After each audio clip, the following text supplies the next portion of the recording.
అందరికీ నా నమస్కారాలండి. 'దిస్ ఈజ్ జోడీస్ ఫాన్‌లో' పార్ట్ 2 అనేది ఈ వీడియోలో చూస్తున్నాం. దానికన్నా ముందు మనం యాక్చువల్‌గా కథ ఏం జరిగింది అంటే, జోడీ వాళ్ళ ఫాదర్ ఉన్నారు.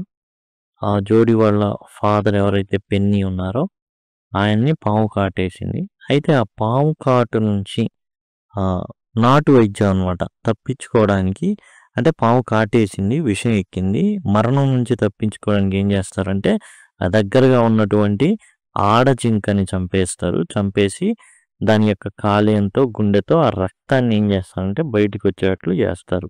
నాటు వైద్యం. అయితే ఎప్పుడైతే ఈ జింకని చంపారో దాని పక్కనే ఒక చిన్న పిల్ల ఉంది. అది చాలా చిన్నదన్నమాట. ఫాన్ అంటారు. అంటే జింక పిల్ల. ఇప్పుడు ఇంటికొచ్చేసారు. బానే ఉన్నారు గానీ, థాట్స్ అన్నీ కూడా జోడీ ఎవరైతే పిల్లోడున్నాడో, తన తండ్రి పెన్నీనైతే కాపాడుకోగలిగారు.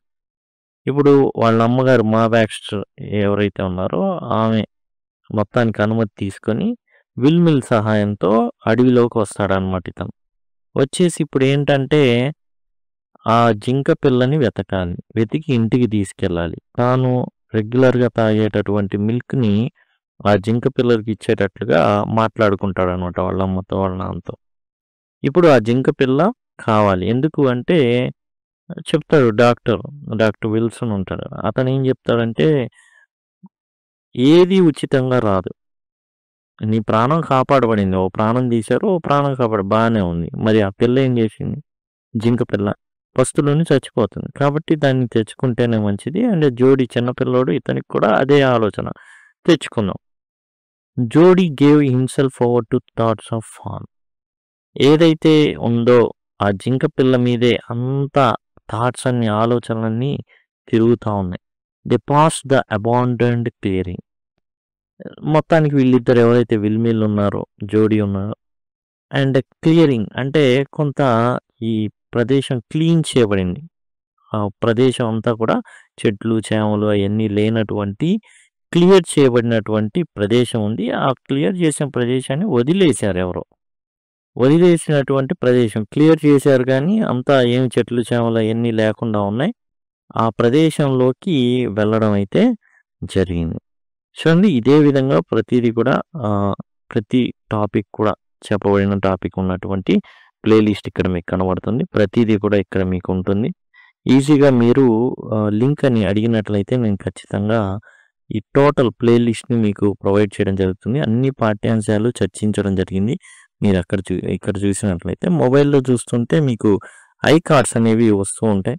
ఐ కార్డ్స్ ఇక్కడ నుంచి మీకేందంటే ఐ కార్డ్స్ అనేవి రావడం జరుగుతుంది. లేదా ఎండ్ స్క్రీన్స్ వస్తాయి చివర్లో. లేదా సింపుల్‌గా మీరు మొబైల్‌లో లింక్ అని గనక అడిగినట్లయితే ఖచ్చితంగా నేను మీకు ప్లేలిస్ట్ లింక్ అనేది ప్రొవైడ్ చేస్తాను. He said cut to the north.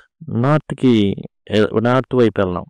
మిల్విల్ Jody చెప్తున్నాడనమాట. కట్ టు ద నార్త్ వైపు Pa. It was up here that Pa got bitten by snake and kill the doe and I saw the fawn. కాబట్టి ఇక్కడ ఏం చెప్తున్నాడంటే యాక్చువల్‌గా ఎవరు చంపారనేది ఏందంటే వి అనేది అన్నారు. మనం అంతా కలిసే అక్కడ ఎవరైతే ఉన్నారో ఆ యాక్సిడెంట్ జరిగినప్పుడు ఎవరైతే ఉన్నారో వాళ్ళు అందరూ కూడా భాగస్వాములే. ఇట్ వాస్ అప్ హియర్ ఇక్కడే పైనే నాన్నగారిని పాము రాటిల్ స్నేక్ ఏదైతే ఉందో కాటు వేసింది. And the kill the doe వెంటనే ఏం చేశాడు ఆడ జింకని చంపడం జరిగింది. చెప్తాడనమాట నువ్వు అసలు చాలా కూల్ హెడెడ్‌గా ఉన్నావు. వెరీ గుడ్ ఆ టైంలో అనేసి. And I saw the fawn అక్కడే నేను జింక పిల్లని చూడడం జరిగింది. Suddenly Jody was unwilling to have Millwheel with him. ఎందుకనో తెలీదు. అండ్ జోడీకి ఏమనిపించింది అంటే ఈ మిల్విల్‌ని తనతో పాటు ఉంచుకోవడం అనేది అంతగా మంచిది అనిపియలా. If the fawn was dead ఒకవేళ ఆ జింక పిల్ల ఆకలితో చచ్చిపోయిందనుకోండి. లేదు ఏదైనా వేటాడించి చంపేసిందనుకోండి. Hair could not be found. ఒకవేళ అది దొరక్కపోతే he could not have his disappointment seen. తాను ఏడ్చే ఏడుపు, నిరాశ, నిస్పృహ ఏవి కూడా ఆ నిరాశ, నిస్పృహ ఏదైతే ఉందో అది ఏమాత్రం కూడా విల్మిల్‌కి కనబడకూడదు. కనబడకుండా కవర్ చేయాలి. కాబట్టి ఇప్పుడేంటి ఏమాత్రం కూడా ఇతను విల్మిల్ తన యొక్క బాధని గాని, భయాన్ని గాని ఏదైతే నిరాశని కానివ్వండి, లేదా అది దొరికితే వచ్చేటటువంటి ఆనందాన్ని కానివ్వండి, ఏది కూడా కనబడడానికి అతనికి వీల్లేదని నిర్ణయించుకున్నాడు Jody. And if the fawn was there, ఒకవేళ జింకపిల్ల ఉందనుకోండి అక్కడ, the meeting would be so lovely. ఆ మీటింగ్, ఆ కలయిక ఎంత బాగుంటుంది అంటే, so secret that he could not endure to share it. అది వేరే వాళ్ళు ఎవ్వరితో కూడా పంచుకోవడానికి సిద్ధంగా లేడు జోడీ.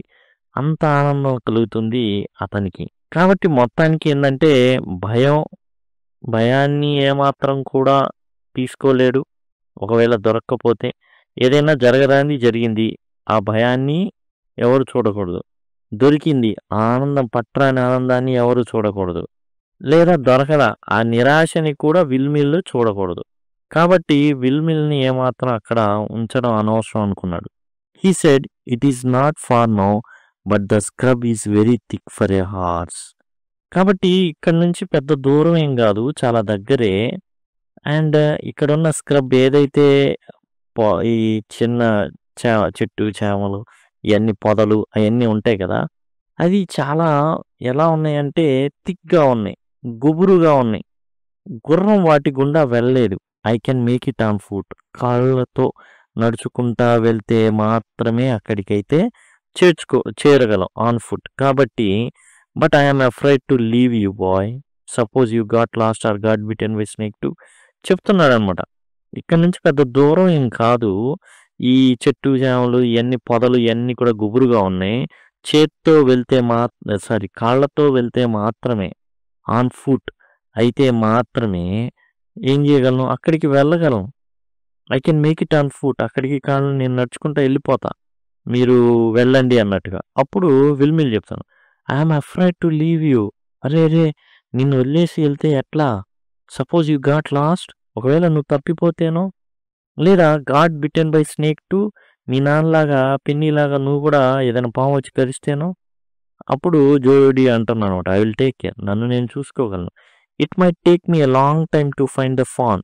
చాలాసేపు పట్టొచ్చు నేను ఈ జింక పిల్లని ఎతికే క్రమంలో. ఇఫ్ ఈజ్ వ్యాండర్డ్, అటు ఇటు ఈ జింక పిల్ల ఏం చేయొచ్చు, తిరగాడుతూ ఉండొచ్చు. ఆ జింక పిల్ల దారి తప్పో లేకపోతే అటో ఇటో తిరిగిందనుకో, చాలా చాలా ఎక్కువ టైం పట్టిద్ది. కాబట్టి ఇక్కడ మీరు ఉండడం అనేది చాలా ఎక్కువ టైంతో కూడుకున్న పని. ఇది నా సమస్య కాబట్టి నేనేం చేస్తా అంటే, నేనే దీన్ని సెట్ చేసుకుంటా. Leave me off right here, నన్ను ఇక్కడ వదిలేయండి. ఆల్ రైట్, సరే, but you take it easy no, చాలా ఈజీగా తీసుకుంటున్నావు. You know north here and east, నీకు ఇక్కడ ఏదో చాలా ఈజీగా సింపుల్గా అనుకుంటున్నావేమో. నీకు ఉత్తరం ఎటో తెలుసా, నీకు తూర్పు ఎటో తెలుసా? తెలుసు. దేర్ అండ్ దేర్, అటు అదిగో ఇటు. The tall pine makes a bearing. ఆ ఎత్తుగా ఉన్నటువంటి పైన్ వృక్షం ఉంది చూసారా, అది ఒక ల్యాండ్ మార్క్ లాగా ఉంటుంది. ఓకే, ఏదైతే పొడుగ్గా ఉందో అది ఏంటంటే ఒక ల్యాండ్ మార్క్ లాగా, ఒక కంపాస్ లాగా ఐడెంటిఫికేషన్కి నాకు గుర్తుంటుంది. అనగానే సోలాంగ్ అన్నాడు. సోలాంగ్ అంటే బాయ్ అని, ఇక సెలవు అని. సోలాంగ్, సెలవు మిల్విల్ అన్నాడు. ఐఎమ్ ఆబ్లైజ్డ్, నేను చాలా రుణపడి ఉంటాను అనేసి చెప్పాడు మిల్విల్కి మిస్టర్ ఎవరు, జోడీ. కాబట్టి జోడీ ఏంటంటే తాను ఏమాత్రం కూడా భయపడకుండా ఒంటరిగా వెతుక్కోవాలనుకుంటున్నాడు. ఎందుకంటే తన భయం కానీ, తన బాధ కానీ, తన నిరాశ కానీ ఏది కూడా మిల్విల్కి కనబడకూడదు. అంతలా ఓవర్ యాక్ట్ అనేది తను అవుతాడు కాబట్టి అది ఎవరు చూడకూడదు. అందుకని ఏం చేశాడంటే అతన్ని వెళ్ళిపోమని చెప్పాడు. సో లాంగ్ అని చెప్పడం జరిగింది, అంటే గుడ్ బాయ్. తర్వాత మిల్విల్కి ఏం చెప్పాడంటే ఐఎమ్ ఆబ్లైజ్డ్ అన్నాడు, అంటే నేను నీకు రుణపడి ఉన్నాను అనేసి. He waited for the sound of hooves to end. ఇక ఏం చేశాడంటే గుర్రానికి కాళ్ళు ఉంటాయి కదా, చప్పుడు వినబడుతుంది గిట్టలి నడిచేటప్పుడు, ఆ సౌండ్ అనేది ఎండ్ అయ్యే వరకు ఆడే ఉన్నాడు. Then cut to the right, వెంటనే కుడివైపుకి వెళ్ళిపోయాడు. The scrub was still. అక్కడ ఉన్నటువంటి ఏదైతే ఆ చెట్టు చేమలు పొట్లు, చెట్టు పొట్లు అంటారే, ఏదైతే ఉందో అదంతా కూడా చాలా నెమ్మదిగా ఉంది, ఏం పెద్ద అలజడి లేదు. Only his own crackling of twigs అంటే ఎండిపోయినటువంటి ఏవైతే కొమ్మలు ఉన్నాయో ఇతను అడుగు వేస్తే విరుగుతాయి కదా, ఆ సౌండ్లు మాత్రమే వినబడుతున్నాయి. Sounded across the silence. అంతా సైలెన్స్గా ఉంది. ఈ చెట్లు చేమలు పొట్లు ఏవి అంతా సైలెంట్గా ఉన్నాయి. ఇతను అడుగు వేస్తే విరిగేటటువంటి కొమ్మలు మాత్రమే చప్పుడు చేస్తున్నాయి. He wondered for an instant. ఒక నిమిషం వైపు కొంత ఆశ్చర్యంతో చూశాడు. If he had mistaken his direction. అతను ఒక్క నిమిషం పాటు, ఒక క్షణం పాటు ఏమైపోయాడంటే కొంచెం ఆశ్చర్యపోయాడు అనమాట. ఏంటంటే ఏమైనా నేను దారి తప్పానా ఏంటి అనేసి. Then a buzzard rose in front of him. అప్పుడు ఒక డేగ రాబందు, ఏదైతే ఈగల్ ఫ్యామిలీకి చెందినటువంటి ఏవైతే రాబందులు ఉంటాయో అలాంటి రాబందు ఒకటి తన ముందే అట్లా గాల్లోకి లేచింది. అదిగోండి బజార్డ్స్ అంటే ఇట్లా ఉంటాయి అన్నమాట. ఈగలు ఇవి ఉంటాయి కదా, వల్చరు, అట్లా అది ఆ ఫ్యామిలీకి చెందింది. ఇవేంటంటే శవాలని ఏవైతే ఉన్నాయో చనిపోయినటువంటి జీవాలని పీక్కొని తింటా ఉంటాయి అన్నమాట. బజార్డ్ అంటే అవి. Flapped in to the air అంటే గాలిలోకి రెక్కలు ఆడించుకుంటా ఎగిరింది. He came in to clearing under the oaks. ఇక ఓక్ చెట్లు ఏవైతే ఉన్నాయో, ఓక్ వృక్షాలు, దాని కింద ఏంటంటే ఖాళీ స్థలం లాగా ఉంది, అక్కడికి వచ్చాడు. Buzzard sat in a circle around the carcass of the doe. మరి వీళ్ళు తీసుకున్నది గుండె మరియు లివర్ తీసుకున్నారు, కాలేయం. మిగతా ఏదైతే శవం, కార్కస్ అంటే ఏంటంటే శవం అనమాట, ఏదైతే మిగతా కళేబరం అంటారే జంతువులది, అది అక్కడే ఉంది. కాబట్టి వాటిని తినడానికి ఈ బజార్డ్స్ అనేవి అక్కడ కూర్చొని ఉన్నాయి. They turn their heads on their long scrawny necks and hissed at him. అతను రాగానే ఏం చేసినాయి అంటే వాటి తలకాయలు అన్నీ కూడా ఇతను వెళ్ళంగానే వాటి తలలు తిప్పాయి అనమాట. ఎట్లా ఉన్నాయంటే స్క్రోనీ నెక్స్, వాటి మెడకాయలన్నీ కూడా సన్నగా ఉన్నాయి అండ్ చూడడంగా అదొక వికారంగా ఉన్నాయి. అండ్ హిస్డ్ ఎట్ హిమ్, ఒక్కసారిగా పాము బుసలు కొట్టినట్టు బుసలు కొట్టినాయి అనమాట అవన్నీ కూడా. హీ త్రూ హీస్ బో at them and they flu in to an adjacent tree. అతను ఏం చేశాడంటే ఒక కొమ్మ ఉంది, హీ త్రూ హీస్ బో, ఏదైతే కొమ్మ ఉంటాయి కదా ఆ కొమ్మని ఏం చేశాడంటే చెట్టుకున్నటువంటి ఏదైతే కొమ్మ ఉంటుందో పెద్ద కొమ్మ, దాన్ని తీసుకొని ఇసిరేశాడు. వెంటనే ఈ బజార్డ్స్ అన్ని ఏం చేసినాయి అంటే పక్కన ఉన్నటువంటి చెట్టు మీదకి వాలిపోయినాయి. అడ్జసెంట్ ట్రీ అంటే చెట్టు మీదకి, పక్కన ఉన్న చెట్టు మీదకి వాలిపోయినాయి. The sand showed large cat prints. అక్కడ ఉన్నటువంటి ఏదైతే ఇసుకుందో దాంట్లో క్యాట్ ప్రింట్స్ ఉన్నాయి. క్యాట్ అంటే పిల్లి కాదండి, పిల్లి జాతికి చెందినటువంటి టైగర్, లెపర్డ్స్ ఇవి ఉన్నాయి కదా వాటి అన్నమాట.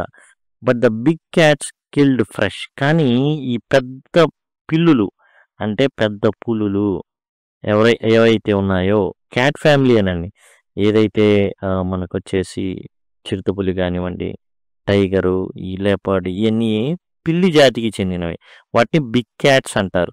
ఈ బిగ్ క్యాట్స్ ఫ్రెష్గా ఉన్న వేటాడే తింటాయండి, ఎవరో వేటాడిని అస్సలు తినవు, ముట్టుకోవు అనమాట. They had left the doe to the carrion birds. Carrion birds అంటే ఈ కళేబరాలను తినేటటువంటి పక్షులు. ఏంటవి? వల్చర్స్, ఈగల్స్, బజర్డ్స్ ఇవన్నీ అనమాట. కాబట్టి మొత్తం గమనించాడు, అక్కడ ఏదైతే ఖాళీ ప్లేస్లో ఉందో చెట్ల దగ్గర గమనించాడు అండ్ చూస్తున్నప్పుడు ఈ ఏవైతే డేగలు, రాబందుల జాతికి సంబంధించిన బజర్డ్స్ అక్కడ ఏంటంటే తింటూ ఉన్నాయి. వీటిని చంపినటువంటి ఏదైతే ఆడజింకలు ఉన్నాయో వాటిని. ఎట్లాంటి పెద్ద పులి వచ్చి తిన్నవి దాఖలాలు అయితే లేవు. ఇవి యాక్చువల్గా బిగ్ క్యాట్స్ కిల్ ఫ్రెష్ అంటే అవి ఓన్లీ ఫ్రెష్గా అవి వేటాడే తింటాయి తప్ప ఎవరెవరి మీద ఆశపడవు. ఇవి మాత్రం ఈ రాబందులు అంటారు. రాబందులు ఏంటంటే ఇక ఏదైతే ఇంకా పీక్కొని తింటుంటాయి అన్నమాట. క్యారియన్ బర్డ్స్ అంటే చనిపోయినటువంటి మృత కళేబరాలని పీక్కొని తింటూ ఉంటాయి. He patted the grass at the place where he had seen the fawn. దాన్ని చంపుతున్నప్పుడు ఎక్కడైతే ఆ జింక పిల్ల ఉందో అక్కడ ఆ గడ్డి దగ్గర చిన్నగా గడ్డిని విడదీసి చూశాడు అనమాట. పాటెడ్ ద గ్రాస్ అంటే గడ్డిని విడదీసి చూశాడు. It did not seem possible that it was only yesterday. అసలు అది అది యాక్చువల్‌గా ఏందంటే, అసలు నిన్న ఉన్న దానిలాగా కూడా అనిపియట్లా. నిన్న ఏదైతే తాను జూసాడో అక్కడే కదా చూసింది. అట్లా లేదు. వేరుగా ఉంది. The fawn was not there. ఆ జింక పిల్ల అక్కడేం లేదు. అది యాక్చువల్‌గా ఏందంటే అదేమన్నా రాయా అక్కడే ఉండడానికి? జనరల్‌గా తిరుగుతా ఉంటుంది. He circled the clearing. వెంటనే ఏం చేశాడంటే ఖాళీగా ఉన్న ప్రదేశం చుట్టూ తిరిగాడు. There was no sound, no sign, ఎలాంటి చప్పుడు లేదు. ఎలాంటి చిన్న చిన్న గుర్తులు కూడా లేవు. The buzzards clacked their wings. ఇక బజార్డ్స్ ఏవైతే ఉన్నాయో ఇవి ఏం చేసినాయంటే తన రెక్కలతో చప్పుడు చేస్తున్నాయి. ఎందుకు చేస్తాయంటే ఒక కమ్యూనికేషన్ అనమాట. ఏందిరా వీడు మనల్ని డిస్టర్బ్ చేస్తున్నాడు. Impatient to return to their business. చాలా చాలా ఇవి ఇంపేషెంట్‌గా ఉన్నాయి. ఓపిక లేదు వీటికి. వెంటనే ఎళ్లి తిందాం ఈడేంది డిస్టర్బ్ చేస్తున్నాడు. వీడున్నాడని ఆగారా ఎళ్దాం పదండి, తిందాం పదండి అన్నట్టుగా ఉన్నాయి వాటి సంగతి. He return to the spot where fawn had emerged and dropped on all fours, studying the sand for small hoof prints. కాబట్టి ఇతను ఏం చేస్తున్నాడంటే ఆ స్పాట్ ఏదైతే ఉందో, ఎక్కడైతే తాను చూశాడో, వేర్ ఫాన్ హ్యాడ్ ఎమర్జ్డ్, ఎక్కడైతే తనకు ముందుగా ఆ పిల్ల కనబడిందో జింక పిల్ల, ఎక్కడైతే ఆహ్, ఆన్ ఫోర్స్ అంటే 4 కాళ్ళు ఉంటాయి కదా! అది నడుస్తా ఉంటుంది. కాబట్టి దాని చిన్న పాదాలు, చిట్టి చిట్టి పాదాల గుర్తులు ఎక్కడైనా ఉన్నాయా అని చూడ్డం గమనించాడనమాట. The night's rain had washed away all tracks except those of cat and buzzards. అయితే రాత్రిపూట పెద్ద వర్షం పడింది. అది ఏం చేసిందంటే ఈ చిన్న చిన్న పాదాలు, గుర్తులు అన్నీ కూడా చెరిపేసింది. కేవలం ఎవరియి ఉన్నాయంటే పెద్ద పులి, పులులి వాటిను ఇంకా ఈ రాబందుల గుర్తులే ఉన్నాయి. అండ్ నెక్స్ట్ వీడియోలో మనం థర్డ్ పార్ట్ అనేది చూద్దాం. అసలు కనుక్కున్నాడా లేదా? ఏం జరిగింది ఏంటనేది మనం థర్డ్ పార్ట్‌లో చూద్దాం. Thank you. Thanks a lot.